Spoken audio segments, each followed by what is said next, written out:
প্রিয় দর্শক দেখুন, আমার কাছে একটি রাইস কুকার আসছে রিপেয়ারের জন্য। এই রাইস কুকারটি দেখতে একটু ভিন্ন হলেও এই রাইস কুকারটির কাজ কিন্তু একই অন্য রাইস কুকারের মতো। এই রাইস কুকারের প্রবলেমটা আমি আগে আপনাদের দেখিয়ে দিই। আমি ফ্ল্যাগটি লাগিয়ে দিলাম। এখন আমি যদি এখানে সুইচ দিয়ে দেখেন, এখানে ব্লু বাতি জ্বলতেছে কিন্তু লাল বাতিটা জ্বলতেছে না।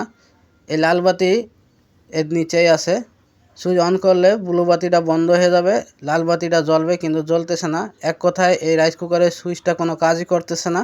এই ধরনের প্রবলেম হলে আপনারা যারা নতুন টেকনিশিয়ান ভাই আছেন কীভাবে রিপেয়ার করবেন আমি আপনাদের দেখিয়ে দিচ্ছি খুব সহজে। এই রাইস কুকারটা সাইজে অনেক বড় এবং রাইস কুকারটি অনেক বড় হওয়ার কারণে এর বডিটাও অনেক বড় দেখা যাচ্ছে। তো এই রাইস কুকারটি একেবারে খুব সহজে আমি আপনাদের দেখিয়ে দেবো কীভাবে ছাড়তে হবে। এটি হচ্ছে 3 লিটার, এখানে লেখাই আছে 3 লিটার। অন্য রাইস কুকার হয় 2.8 লিটার, কিন্তু এটি আছে সরাসরি 3 লিটার।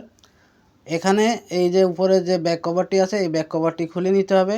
আপনাদের খেয়াল রাখতে হবে যে এখানে যে সুইচটি লাগানো আছে এই সুইচটার পাতি সুইচ লাগানো। এই পাতি সুইচটা অনেকটা ফাঁক হয়ে গেছে, ফাঁক হয়ে যাওয়ার কারণে কন্ট্যাক্ট ঠিক মতো পায় না। তো আমরা এই নিচে দিয়ে এরকম আঙ্গুল ঢুকিয়ে উপরের দিকে একটু চাপ দিব। চাপ দিলে এই রাইস কুকারের সুইচটি অ্যাডজাস্ট হয়ে যাবে। এখন আমরা যে অ্যাডজাস্টটি করলাম এটি সঠিকভাবে হয়েছে কিনা আমি আপনাদের দেখিয়ে দিচ্ছি। দেখেন এখানে ব্লু বাতি জ্বলতেছে, ব্লু বাতি অফ হয়ে গেল সুইচ দেওয়ার সাথে, এখানে লাল বাতিটি জ্বলতেছে। রাইস কুকারটি এখন ওকে। আপনারা এইভাবে কাজ করবেন খুব সহজে। যে কোনো রাইস কুকারে যদি একই ধরনের প্রবলেম হয় ঠিক একইভাবে আপনারা রিপেয়ার করবেন। এখানে দেখেন অ্যাম্পিয়ার মিটারে অ্যাম্পিয়ার লোড নিচ্ছে, এর অর্থ হচ্ছে রাইস কুকারটি হিট হচ্ছে। আমাদের চ্যানেলে সবসময় শিক্ষণীয় ভিডিও দেওয়া হয়, তাই চ্যানেলটি সাবস্ক্রাইব করে রাখুন, কাজ আসবে। ভিডিওটা ভালো লাগলে ভিডিওতে লাইক দিয়ে শেয়ার করে দিবেন। আল্লাহ হাফেজ।